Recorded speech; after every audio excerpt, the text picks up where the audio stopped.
दोस्तों आज के इस वीडियो के अंदर मैं आपको बताने वाला हूं कि एक्सेल में अगर आपने कोई डेटा बनाया है और आप उसे प्रिंट करना चाहते हैं तो कैसे जो है उसको प्रिंट करके निकाल सकते हैं। अगर आपको एक्सेल से प्रिंट निकालना नहीं आता है तो ये वीडियो पूरा ध्यान से देखिएगा। एक्सेल से प्रिंट निकालने के लिए हमें कौन कौन सी जरूरी सेटिंग करनी होती है, किस तरीके से बड़े डेटा को एक पेज पर एडजस्ट करना होता है और प्रिंट करते वक्त हमें कौन कौन सी बातों का ध्यान देना होता है, ये सारी चीजें इस वीडियो में आपको मिलने वाली है। नमस्कार दोस्तों, मेरा नाम है गुलाब और आप देख रहे हैं गुलाब गुरु कंप्यूटर स्मार्ट क्लास। वीडियो पसंद आएगा तो लाइक शेयर सब्सक्राइब कर दीजिएगा।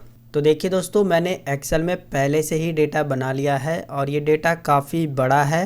लगभग 164 या फिर 165 एम्प्लॉयज़ का ये डेटा है और इस डेटा को मैं आपको अपने प्रिंटर से प्रिंट करके भी दिखाने वाला हूं। देखिए दोस्तों, एक्सेल से किसी भी तरह के डेटा को प्रिंट करने के लिए आपको यहां पर कुछ बातों का ध्यान देना है और कुछ सेटिंग का ध्यान देना है। अगर आपका डेटा कुछ इस तरीके से है, यानी कि बहुत ही कम हेडिंग है आपके डेटा में, तो इसे प्रिंट करने में उतनी ज़्यादा आपको सेटिंग नहीं करनी पड़ेगी और ज़्यादा प्रॉब्लम भी नहीं आएगी। लेकिन अगर आपका जो डेटा है वो कुछ इस तरीके से है जिसमें काफ़ी सारी हेडिंग बनी है, तो इसको जो है एक पेज में एडजस्ट करने के लिए आपको बहुत सारी सेटिंग को करना होगा और कुछ बातों का ध्यान भी देना होगा। तो दोनों डेटा का इस्तेमाल करके मैं आपको जो है जो भी सेटिंग होती है उनको बिल्कुल अच्छे तरीके से समझाने वाला हूं और बड़े से बड़े डेटा को आप एक पेज पर कैसे प्रिंट करोगे वो भी आपको बताने वाला हूं। तो सबसे पहले जो है हम ये बड़े वाले डेटा को समझ लेते हैं।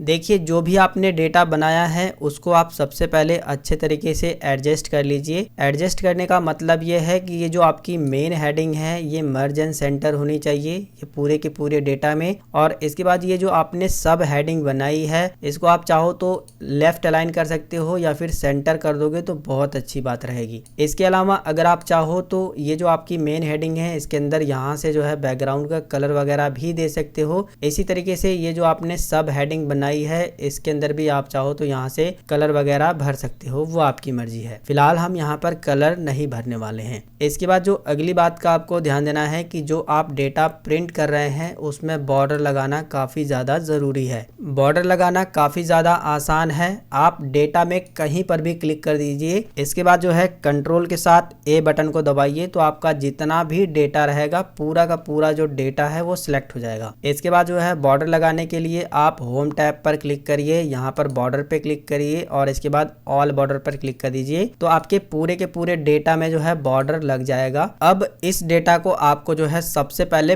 प्रिंट प्रीव्यू चेक करना है कि आपका जो डेटा है वो प्रिंट करने के बाद सही तरीके से आएगा कि नहीं। इसके लिए जो है आप ऑफिस बटन पे क्लिक करेंगे, यहाँ पर प्रिंट पर क्लिक करेंगे और प्रिंट प्रीव्यू पर क्लिक करेंगे। इसके बाद अब आप देखोगे आपका जो डेटा है वो प्रिंट होने के बाद जो है सही तरीके से पेज पर आएगा कि नहीं। तो अभी आप देख सकते हो प्रिंट प्रीव्यू में हमको दिखाया गया है कि जो आपका डेटा है वो कट रहा है। आप देख सकते हो टारगेट तक ही आ रहा है, उसके बाद के जो हेडिंग थी वो कट रही है। जबकि यहाँ पर आप देखोगे टारगेट के बाद next target, next sale, final, done, ये जो 4 हेडिंग है वो छूट रही हैं। अगर आपके साथ ऐसा हो रहा है कि जो आपकी हेडिंग है वो एक पेज में नहीं आ रही है तो उस कंडीशन में आपको कुछ सेटिंग को करना होगा। सेटिंग को करने के लिए आपको जो है पेज लेआउट पर क्लिक करना है। सबसे पहले यहाँ पर साइज पर क्लिक करना है और साइज में जो है आपको सबसे पहले ऊपर जो है A4 साइज मिल जाएगा। आप ये देख सकते हो, आपको इसी पर क्लिक करना है। A4 साइज मैं इसलिए बता रहा हूं क्योंकि प्रिंटर में जो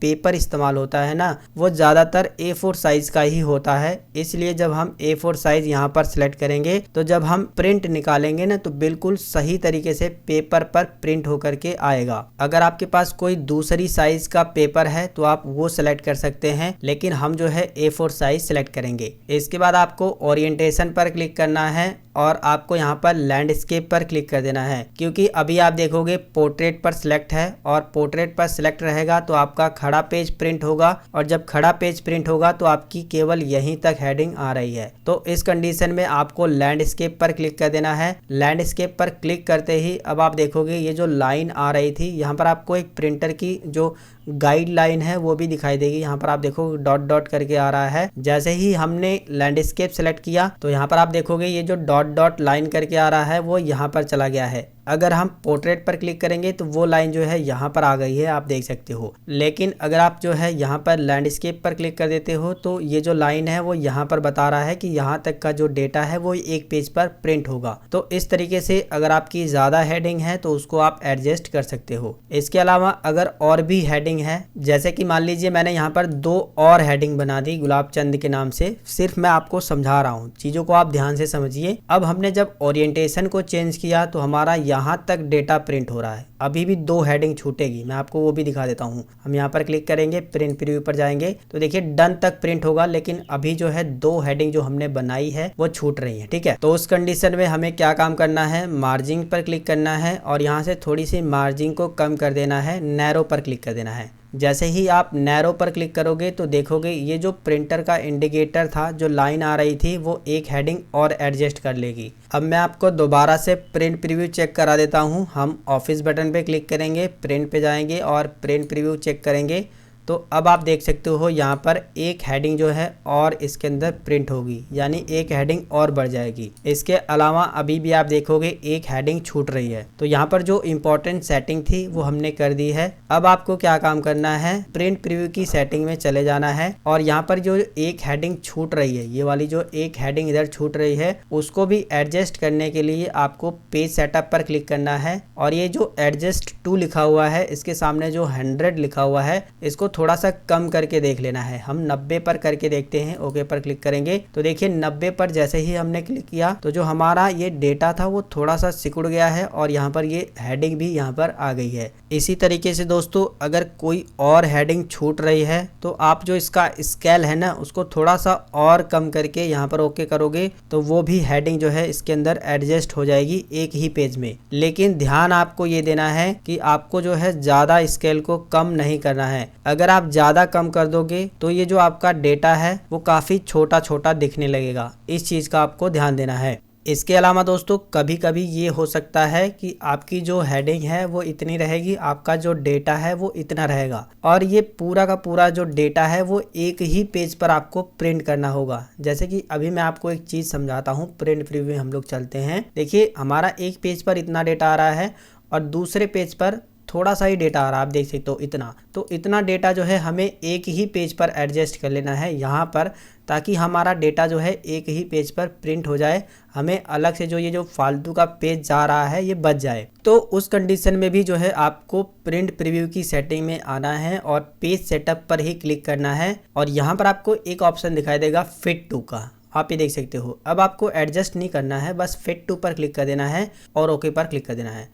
ऐसा करते ही अब आप देखोगे केवल एक ही पेज पर जो आपका डेटा है वो एडजस्ट हो गया है। चाहे जितनी भी हेडिंग रहेगी, चाहे जितना नीचे रहेगा, वो एक ही पेज पर आ जाएगा। लेकिन ध्यान आपको इस चीज का देना है कि अगर आपने डेटा काफी लंबा नीचे तक लिखा है तो वो बिल्कुल सिकुड़ करके बिल्कुल छोटा छोटा दिखाई देगा। तो अगर आपका डेटा काफी बड़ा है तो आपको ये वाला ऑप्शन जो है चालू नहीं करना है, फिट टू वन पेज वाला। फिट टू वन पेज का मतलब यह है कि एक ही पेज पर सिकुड़ करके आपका डेटा एडजस्ट तो हो जाता है, लेकिन प्रिंट करने का कोई भी फायदा नहीं है, क्योंकि उसमें जो अक्षर आपने लिखे हैं, जो डेटा लिखा है, वो काफी छोटा छोटा हो जाता है। इस चीज का आपको ध्यान देना है। फिलहाल ये चीजें मैंने आपको इसलिए बताई ताकि फ्यूचर में अगर आपका 2-4 डेटा जो है, जैसे 2-4 लोगों का डेटा दूसरे पेज पर जा रहा है, तो आप फिट टू ऑप्शन का इस्तेमाल करके एक ही पेज पर जो है प्रिंट कर सको। इस तरीके से दोस्तों बड़े डेटा को जो है एडजस्ट किया जाता है। लेकिन दोस्तों अगर छोटे डेटा को प्रिंट करना हो तो उसे प्रिंट करना काफी ज्यादा आसान है। छोटे डेटा को प्रिंट करने के लिए आपको जो है बस 2-3 चीजों का ध्यान देना होता है। पेज का साइज आपको जरूर बताना है ताकि आप जब प्रिंट निकालें तो पेज पर प्रॉपर तरीके से प्रिंट हो। और ओरिएंटेशन में आप बता सकते हो कि आप लैंडस्केप प्रिंट करना चाहते हो या पोर्ट्रेट। जैसे कि हम खड़ा पेज प्रिंट करना चाहते हैं तो पोर्ट्रेट ही रहने देंगे। और मार्जिन भी आप कितना छोड़ना चाहते हो, ये जो बाहर जो खाली जगह आपको दिखाई देती है ना, मैं आपको वो भी दिखा देता हूँ। जैसे हम प्रिंट करेंगे तो ये जो बाहर खाली जगह दिखाई दे रही है ना, इसको जो है मार्जिन बोला जाता है। तो आप मार्जिन जो है कितना छोड़ना चाहते हो, कितना कम या ज्यादा करना चाहते हो, वो आप यहाँ पर बता सकते हो। फिलहाल ये जो हमने डेटा बनाया है ये पूरा प्रॉपर तरीके से A4 साइज पर प्रिंट हो रहा है, इसलिए हम मार्जिन में भी कोई भी छेड़खानी नहीं करने वाले हैं। ये जो चीज़ें मैंने आपको बताई है, अगर आपने इसे अच्छे तरीके से सीख लिया तो एक्सेल में बड़े से बड़े डेटा को आप अच्छे तरीके से एडजस्ट करके प्रिंट निकाल पाओगे। तो चलिए प्रिंट निकाल करके भी मैं आपको दिखा देता हूँ, जिसके लिए हम ऑफिस बटन पे क्लिक करेंगे, यहाँ पर प्रिंट पर क्लिक करेंगे और यहाँ पर दोबारा से प्रिंट पर क्लिक करेंगे। अब यहाँ पर जो है ये जो प्रिंट का डायलॉग बॉक्स आया है ना, यहाँ पर आपको 2-3 बातों का ध्यान देना है। पहला तो आप यहाँ पर क्लिक करके अपने प्रिंटर को सिलेक्ट करिए, जो भी आपका प्रिंटर है। इसके बाद जो है आप सभी पेज को प्रिंट करना चाहते हैं तो आप ऑल पर क्लिक करिए। जैसे कि ये जो हमने डेटा बनाया है वो 4 पेज का है, तो चारों पेज हमें प्रिंट करना है तो हम ऑल पर ही क्लिक करेंगे। अगर आपको जो है सभी पेज प्रिंट नहीं करना है तो आप दूसरे वाले ऑप्शन पर क्लिक करेंगे और कौन सा पेज प्रिंट करना है वो आप यहाँ पर टाइप करेंगे। जैसे कि मैं केवल पहला पेज प्रिंट करना चाहता हूं तो मैं 1 इस पे भी टाइप करूंगा, 1 इस पे भी टाइप करूंगा, तो केवल पहला पेज प्रिंट होगा। लेकिन अगर आप जो है पहला और दूसरा दोनों प्रिंट करना चाहते हैं तो 1 से लेकर के 2 तक टाइप करेंगे तो पहला दूसरा प्रिंट होगा। फिलहाल हम ऑल पेज प्रिंट करने वाले हैं तो हम ऑल पे क्लिक करेंगे। इसके बाद जो है आपको प्रॉपर्टीज पे जाना है। प्रॉपर्टीज पे जाने के बाद जो है यहाँ पर A4 साइज ऑटोमेटिक सिलेक्ट रहेगा, अगर नहीं है तो आप यहाँ पर क्लिक करके A4 साइज सिलेक्ट करेंगे। यहाँ पर भी आप ओरिएंटेशन बता सकते हैं, वैसे डिफॉल्ट ये उठा लेगा। इसके बाद जो है अगर आप कलर में प्रिंट करना चाहते हो तो कलर पे सिलेक्ट करेंगे, वरना आपको ग्रे स्केल पर क्लिक कर देना है। अगर आप जो है हाई क्वालिटी में प्रिंट करना चाहते हैं तो आप यहाँ से जो है हाई सिलेक्ट करेंगे, वरना आपको स्टैंडर्ड ही रहने देना है। ये जो मैंने आपको सेटिंग बताई है, इन सभी सेटिंग को करने के बाद आपको ओके पर क्लिक करना है। इसके बाद जो है आपको दोबारा से ओके पर क्लिक करना है। इसके बाद जो है आपके प्रिंटर से ये जो एक्सेल का डेटा है वो प्रिंट होकर के निकलना शुरू हो जाएगा, जैसा कि आप देख सकते हैं। अपने प्रिंटर को अपने कंप्यूटर या फिर लैपटॉप के साथ ज़रूर से कनेक्ट कर लें, तभी जो है प्रिंट होगा। जैसा कि आप देख सकते हैं हमारा जो एक्सेल का डेटा है वो हमारे प्रिंटर से टोटल 4 पेज हमने प्रिंट किया है। चारों पेज जो है एक एक करके यहाँ पर प्रिंट हो रहे हैं। अब आप देख सकते हो हमारे प्रिंटर से जो हमने एक्सेल से डेटा प्रिंट किया है वो प्रिंट निकल करके आ गया है, और आप देख सकते हो बिल्कुल अच्छी क्वालिटी में और बिल्कुल प्रॉपर तरीके से, कहीं से भी जो है कटा नहीं है, बिल्कुल सही तरीके से प्रिंट निकल करके आया है। तो दोस्तों इसी तरीके से जो है एक्सेल से कोई भी डेटा का प्रिंट निकाला जाता है। फिलहाल इस वीडियो के अंदर बस इतनी ही जानकारी। अगर आपको ये वीडियो पसंद आया तो वीडियो को लाइक, शेयर, सब्सक्राइब कर दीजिएगा। अगर आपके मन में कोई सवाल है तो नीचे कमेंट करके जरूर बताइएगा। मिलेंगे फिर एक नई वीडियो में एक नई जानकारी के साथ, तब तक के लिए जय हिंद, वंदे मातरम।